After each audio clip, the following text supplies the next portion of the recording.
Back in late March, we visited the striking Riverside Museum in Glasgow, surely one of the city's most eye-catching cultural landmarks.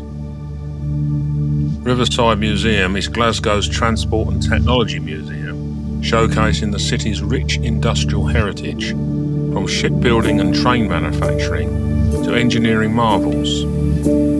It was purpose-built by Zaha Hadid Architects and opened in June 2011, replacing the former Glasgow Museum of Transport. The museum holds over 3,000 objects, including vintage vehicles, ship models, trams, locomotives and immersive recreations, like a 1930s Glasgow street scene. Riverside Museum also won the prestigious European Museum of the Year award in 2013.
Notably, the Govan-Partick Bridge now links the museum's site in Partick to Govan, enhancing access across the Clyde since its opening in September 2024. Thank you for watching. I hope you've enjoyed this.